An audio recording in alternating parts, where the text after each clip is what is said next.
Okay, Foreplay partners. It's my honor today to introduce somebody who is a global leader in couples therapy. He's got a brilliant mind, and he's a man of courage. Foreplay, meet George Fowler. Awesome to be here, Laurie. Great to be part of this show. Hey, you're listening to Foreplay Radio for Couples and Sex Therapy with your host, myself, Laurie Watson, sex therapist, and George Fowler, expert couples therapist. George and I are counselors, educators, authors, researchers, contributors, and leaders in our field with a collective 50 years of experience working with couples and sex therapy. We're grounded in the best and most scientific research from attachment theory with our emphasis on emotionally focused therapy. Using all we've learned from our clients, our work, and our own lives, we want to have this open, frank, and informative conversation about love and sex to help you and your partner keep it hot. So how you doing? I'm doing awesome. So George, I have known actually of his career and his work for about a year and a half, and followed you on some of your videos, and have had the pleasure of also being one of his students. And George has graciously volunteered to be my new podcast host. He's a husband, a father, and he's co-authored actually many works, but 3 of his books are Sacred Stress, True Connection, and Emotionally Focused Family Therapy. He is also a certified trainer and supervisor and therapist in EFT, and that's emotionally focused therapy. And some of you have been listening to us talk about that. It's kind of the new thought that I'm listening to and trying to learn. He's the founder of the New York Center for Emotionally Focused Therapy, where he's the president. He's also a licensed marriage family therapist and supervisor. He practices in Connecticut and New York, and he directs training at the Greenwich Center for Hope and Renewal. And I got to say, I have been incredibly impressed by what you've taught. I've now sat through your classes, I think 24 hours of watching you talk with nearly no notes. It's very impressive, and have learned so much already from you. So I'm really honored to have you join me, and so excited about what we're about to do in terms of helping people both sexually and emotionally get on the same page.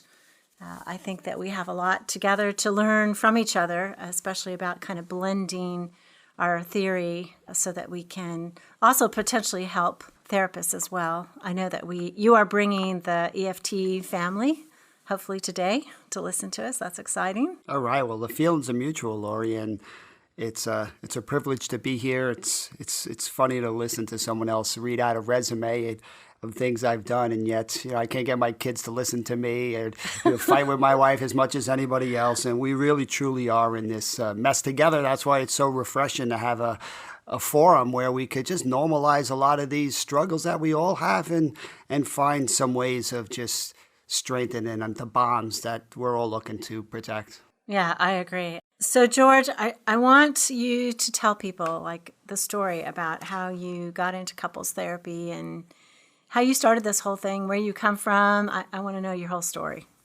Well, how many days we have here? We have lots. All right. We have 52 days this year. All right. Well, let's start with the Reader's Digest version. I grew up in College Point, Queens, which is a pretty tough blue-collar neighborhood. And we are actually in New York right now. We are in New York. We're in White Plains, a little further north of New York City. But where I grew up, they said the only way out of College Point was PD, police department, FD, fire department, or OD, overdose. So, unfortunately, too many people I saw went that last road of overdose, and it's something I didn't want. Mm-hmm. I never grew up thinking I'd be a therapist. There were no therapists in my town. Most of the marriages that I saw were ending in divorce, and the ones that stayed together probably should have been divorced. It was a real train wreck. I always thought, you know what, I'm never going to get married. I can just do my own thing and make my own decision. It sounded like a pretty easy life to me. And like most of us, I really didn't understand what love was or what people were looking for. I didn't have great role models. I didn't have people talking to me about it. And then I met my future wife, and all of a sudden I did this crazy thing and decided to get married. And I'll never forget coming into the firehouse at the time. every other firefighter in my firehouse was married but me, and I came in to the kitchen table, and there's like 12 firefighters there, and I said, hey, guess what, guys, I'm getting married.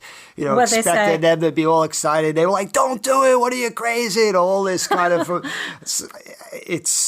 so I guess I've always been interested in what makes relationships work. I remember being a police officer at 21 years old. So wait. You're a police officer. This was after college? Right after college at 21 and just turning 22, I joined the police department. Okay.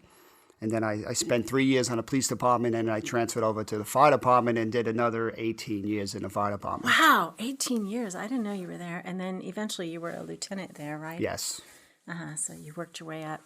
Okay, so you're in the fire department. And I was... When did you meet your wife? At what point were you I an met my officer, wife or? when I just joined the fire department. So Okay. at 24 years old, 25 years old. Okay. So, but I remember being a new police officer and responding to family disputes. And I was working in the South Bronx, and people were screaming and yelling at each other. And I tried to get them to be reasonable and to listen, to communicate better. It just, nothing I said worked. Right? It's people get emotional and they start kind of things start flaring, and the parts of their brains now, as I've gotten a lot of the research behind, you start recognizing people are set up to fail. They're not really kind of given the skills they need to have successful conversations. And then they blame themselves when the conversations aren't going so well. That's right. We don't come from families often that are functional and teach us about intimacy and how to talk to each other. Right. And yet, despite that, you know, you look around, everybody's trying to figure it out and make it work. Mm-hmm. I remember when my first son was born, they handed him off, said, all right, you can leave and go home. I was like, can't we stay one more day in the hospital? I mean, there's no manual with this. What are we supposed to be doing? What are they thinking when they send us all home with those babies? I don't know. Crazy. So for 3 years working in the police department, it was a great learning experience, really kind of seeing the best and worst in humanity. But it was a pretty stressful job, and you're constantly seeing people at their worst. So I eventually transferred over at 25 years old to the fire department. And, so much what I learned about in families and couples and relationships, I really learned in the firehouse. Because in a firehouse, it's so based on trust and becoming part of something bigger than yourself. It's like a family, right? It's a big family. You're depending on each other for your lives, so exactly, huge bond.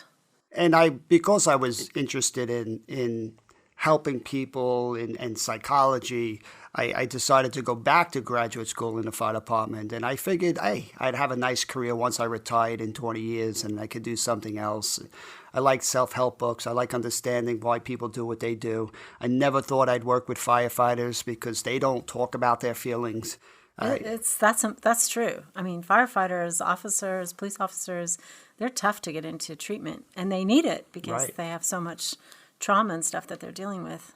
Military, I do a lot of work with the military today, and you really want to appreciate the good reasons why they are reluctant to do vulnerability. There's a nice saying in every firehouse that says, whatever you see here stays here. Right? You want to protect your relationships and your families from all the kind of bad things that you're seeing sometimes. Exactly. I do research on cancer, and they call it emotional buffering. Basically, you're protecting the people that you love from your innermost concerns and worries and feelings. It's a protective mechanism, but it's also the single most issue that prevents couples from getting on the same page. When one person protects the other one from their inner world, the couple can't get on the same page and tackle things together. So I imagine as an ethic, the fire department having that like on the door. I mean, I understand the desire is to protect your loved ones, but wow, a difficult thing for marriages. Exactly. And for me, it's not an either-or scenario.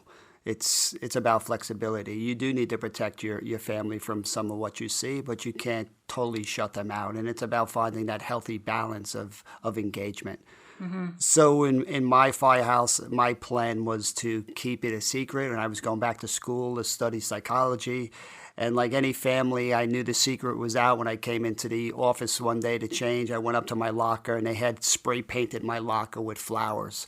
And from that moment on, my nickname was Cupid. Oh, good. Dr. Love. They had a few of them, which was pretty funny, but it wasn't actually that funny for me. You can't let them show that it's bothering you, but in the inside, I was like, oh, this is not good. We'd go to a fire and I hear over the radio, Cupid, Cupid, break that door down. Cupid, break the door down. I was like, and the worst part was coming out afterwards in a fire, because at a fire, you'd have so many firefighters from all over the city that would show up to help out. And then, everybody would be lined up saying, who's this Cupid guy? We want to know who this Cupid guy is. It was so embarrassing. Really macho. Oh, yeah. So that was, at least, I got somewhat comfortable, and I thought it was going in the right direction, and I could separate this psychology passion of mine with the firefighting. And then September 11th happened, and certainly the world turned upside down. The New York City Fire Department lost 343 firefighters, which, to date is the largest awful. Loss of. Painful. Even just saying that, you could just feel all that, emotion start coming up for me. But I was assigned to Ground Zero, so I spent days down at the site doing search and rescue. And so tell me, we all have our story about 9/11 and what we thought. I know I thought it was the end of the world, literally. Right. And how did you hear about it? What do you mean you were assigned? Well, I was at home, and my first son was only a couple months old, and we were just kind of figuring out how to do this parenting thing. And I got a phone call saying, hey, turn on the TV. I turned on the TV, and then I got a phone call. All firefighters were reported a call to report back to their firehouses. Oh, my gosh.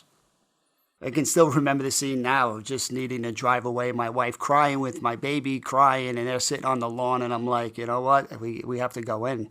We had no idea what we were heading into, but you're heading into hell. Yeah. So and your wife letting go. I think that's so painful when I think about what, her letting go. Also painful. It's, I give her a lot of credit. She had to be as strong as I had to be. Absolutely. So I was distracted. I had a mission. There was a lot going on that took my energy. She had to sit in I think, a more harder position of being helpless and just sitting there watching TV, not knowing what's going to happen. So I got into my firehouse in Harlem, and we actually commandeered a bus and took off all the seats and loaded up with tools and drove down to the site, to Ground Zero. And, that was like a scene I've never seen before. It was just, we got there right after the second tower collapsed. And oh my God. It was like being on a different planet with all the twisted steel and smoke and dust. And you couldn't believe that was New York City. We're used to some kind of controlled chaos at a fire, but that was just like, really, really surreal. Yeah, just I can imagine how awful, how terrifying, just a nightmare. We were, watching from a very safe distance, and it was nightmarish just to watch. I remember the second tower going down, and honestly, my first thought was, oh my God, all the firefighters, So how do you survive that, mentally, and then how do you come out of that to help people? Well, that's where your training comes into play. This ability to turn off your feelings and focus on the mission and be part of a team really kicked in. And we'd be spending our days. The hardest part was just not knowing all the long list of friends and coworkers that you knew, and who's missing and not, and family. So, it was a bit of a total disaster. But if you would have told me, 20, almost 18 years later, that, where I would be was so influenced by that day and the decisions I made shortly afterwards. And so I was involved in working at Ground Zero, but then on my days off, I was doing what they call critical incident stress debriefings, which is basically you're going to firehouses that lost 16 firefighters, 12 firefighters, and you're really just trying to help in any way you can. And it's because I had just finished my degree in marriage and family therapy, I didn't think I'd ever work with firefighters, but they needed help, so I was volunteering just to do whatever psychological first aid I could in these group settings.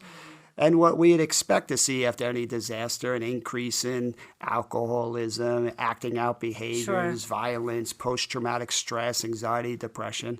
But we also saw increased marital stress, relationship stress. And what was really fascinating was there were so many therapists volunteering their time to see the individual firefighters, but there were hardly any therapists volunteering to see the couples. And I remember I was in a room of about 100 therapists, and the director was trying to figure out who wants to see the firefighters with addictions, and 60 hands went up, and who wants to see firefighters with post-traumatic stress, 75 hands went up, and who wants to see the couples, and no hands went up. So I was like, holy cow, nobody's stepping up to see these firefighters. I don't want to see these firefighters, but I'd have to be better than nobody at all. So that was really my moment of truth. I didn't think I would ever be put in that position, but nobody was willing to do it in the room I was in. So I kind of put this finger up in the back saying, maybe I'll see him. And somehow that director saw my finger. They were like, great, George, you'll see the couples. You got them. You're it. You're it. So on my days off, I was seeing 10 couples. And they were screaming and yelling and not listening, crying and pleading. And I was like, I have no idea what I'm doing. Talking about a baptism by fire, that's what that felt like for me. That's it. Oh, I'm sure. Because they're all escalated. They're all hurting. They're all in PTSD, both the men and the women, I'm sure. Exactly. So that's something. Let's take a break. We'll come right back and talk more with George about how he got through this and how he became a marriage family specialist. So we want to remind all of you that we are thankful for the way you've shared the podcast. We continue to grow. It is our greatest honor when you share with a friend the work that we're doing in trying to help people reframe their sexual life in a way that is understandable and not so mysterious, so that they can make positive changes and strengthen their marriages and their partnerships. Hey, I want to let you guys know all about George. He's written and contributed to several books, and I'd especially like to draw your attention to his book, Sacred Stress, a radically different approach to using life's challenges for positive change. His book is about a mission on how you adopt new strategies and turn stresses into a positive force in your life. And who among us doesn't live with a lot of stress these days? We'll keep you posted as to all he's doing. But George and other EFT therapists all around the country and the world hold couples retreats called Hold Me Tight, which is developed by Sue Johnson, and it helps secure your own relationship. If you'd like therapy with George, find him at georgefowler.com. So now you're the guy, you're doing these debriefs with the couples, and how did you, what was the next step? How did you learn how to do this? You're a newbie therapist, basically. Absolutely newbie.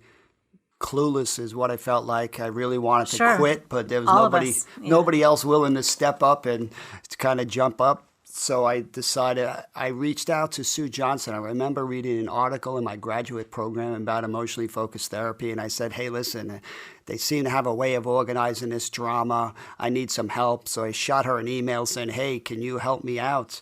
And she responded back saying, certainly I'll send you some tapes and some books, but better yet, I'll fly out and train you and your staff. That's amazing. So that's a huge gift. Yeah. Did she just realize that, you were the guy that was helping the couples, the firefighters, and she said, okay, I'm going to have mercy on you and come help? As terrible as 9/11 was, I've never experienced in my lifetime where people felt more together than that time. Mm-hmm. I remember driving down there, going to Ground Zero, and you'd have thousands of people cheering. It didn't matter color, sexual orientation, religion. People were just, pushing together, being part of something bigger than themselves. And that was makes me want to cry.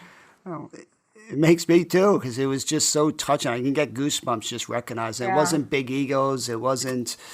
People really just wanted to help. It was in that spirit that even those first couple of months as a new therapist, I had Sue Johnson fly out, Harville Hendricks, John Gottman. I got all this exposure to the masters. And I thought this is how all new therapists begin, right? It wasn't big egos. People were just trying to kind of give different vantage points of the truth. And it really has informed how I've trained since that moment on, that there's lots of different ways of seeing things. And it's really it's just fantastic to be able to have conversations instead of just surrounding yourself with people who agree with what you say and, there's not really any conversations. Mm-hmm. And it's so generous. And I know that you've done a lot of generous training as well. I mean, that's incredible. So what did you learn? How did you help these people? You just learned to go into it. I think a lot of what I learned too was trying to apply this in my own relationship. Because me and my wife were following the rules. She was trying to give me space to help out, and she was kind of suffering in silence, and I wanted to protect her, and I was kind of had all my own threats and insecurities, and our own relationships, even though we were loving each other and protecting each other, was growing further and further apart. Right. So EFT was really a way of me and her saying, wait a second, these rules don't work so well. Mm-hmm. That we have to find a different way to kind of be present with each other. Our instinct is not necessarily what's drawing us closer. We think we're doing something good for each other, and we can mess it up. Exactly. And I really think that was the pivotal lesson I learned, that we weren't made to face fear and insecurity alone. I don't crawl into a fire alone. Knowing people are there makes all the difference. So why would our relationships be any different? How could protecting my wife from my deepest, most fearful, vulnerable places actually be protecting her, and vice versa? So it's counterintuitive, but the lesson I learned was actually to head towards the vulnerability, which my whole life I've been trained to kind of go away and shut it down and suppress it. And there are times when I'm still going to need to do that, but, it goes back to that flexibility. Mm-hmm. So, yeah, right. All the training as a boy, as a man, is about guarding yourself and protecting, getting the job done, right? Yeah, I saw this study that baby boys on average smile over 350 times a day. Old men, how many times a day? I don't know. Less than 3. Ah. So again, look at what all this emotional constriction does habitually over time to so many of us. It's pretty sad. So I'm so glad that I learned at an early age that I didn't want that to be my destiny. I didn't want the price of my protection to be the numbness of my own heart. I love that. Yeah.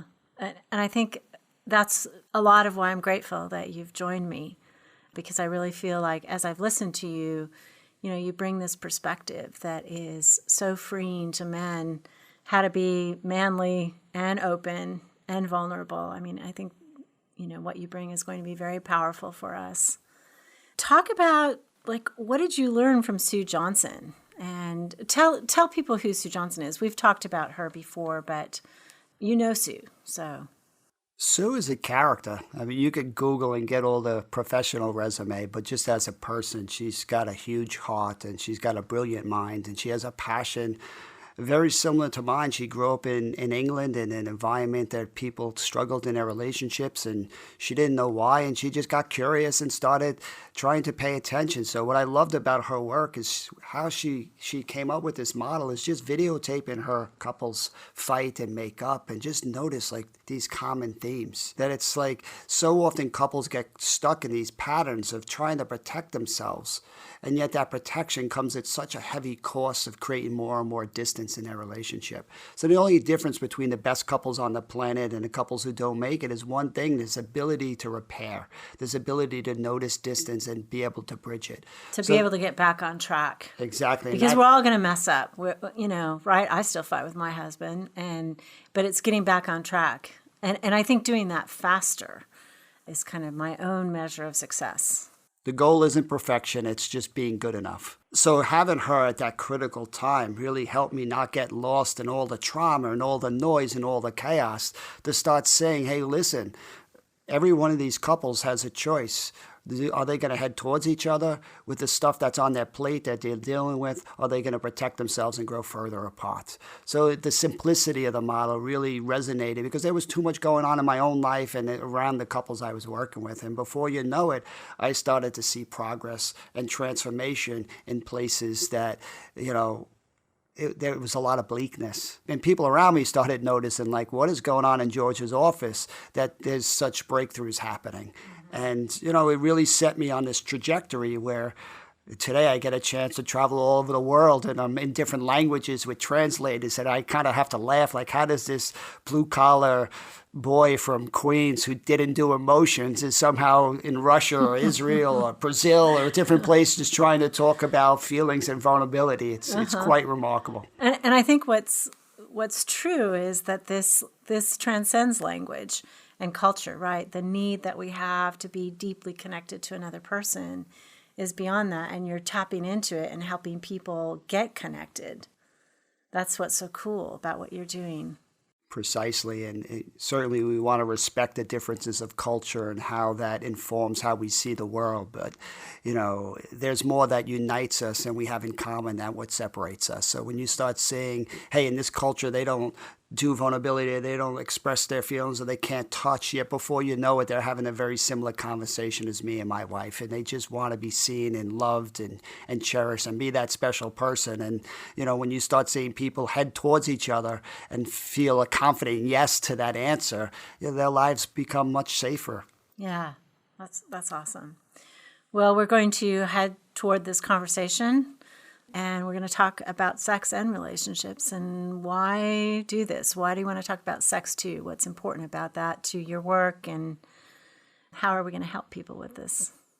Well, since the last 18 years, I really feel like I've gone so deep in helping couples understand what really is going on in their relationship and how to not get lost in the symptoms and the content and sex, money, kids, all the things we fight about. We really look at the state of their emotional bond and really help couples strengthen that. And yet, for some couples, even when you strengthen the emotional bond, the sex doesn't always come back online, that there's more going on. And as a couple therapist, we don't get that much training on how to focus on sex. Every so often it's a presenting issue, and then we'll spend a little bit of time on it. But for the most part, there's so many things that couples are talking about that we don't give it the space that I really think is so important. And I think culturally we live in a society that avoids having this conversation. I mean, I know I grew up, I didn't want to even think my parents had sex. They had 8 kids, so obviously something was going on. 8 times. 8 times. They got lucky, I guess. But really, so my passion is similar to what I have been doing around vulnerability and just getting people to want to face and talk about things that are a little bit difficult, but the opportunities that we find in heading towards those conversations. I'm so excited about doing the same thing around sexuality, that it's the doorway into the deepest intimacy and vulnerability if we're willing to just have these difficult conversations. I agree. Thank you so much for going on this journey with me. Day 1, it's exciting. You're listening to Foreplay Radio, Couples and Sex Therapy. Keep it hot. Hi, Foreplay fam. The biggest support you can give us is sharing our podcast with a friend. You can find us also on socials, Twitter, Facebook, and Instagram, and we'd love your questions and feedback and really do use these to guide our show. We'd also love it if you'd rate and review us. If you're interested in learning more about us and our mission, look us up on our hot new website, foreplayradiosextherapy.com. Call in your questions to the Foreplay question voicemail. Dial 833-MY-4PLAY. That's 833-4-PLAY. And we'll use the questions for our mailbag episodes. All content is for entertainment purposes only and should not be considered as a substitute for therapy by a licensed clinician or as medical advice from a doctor.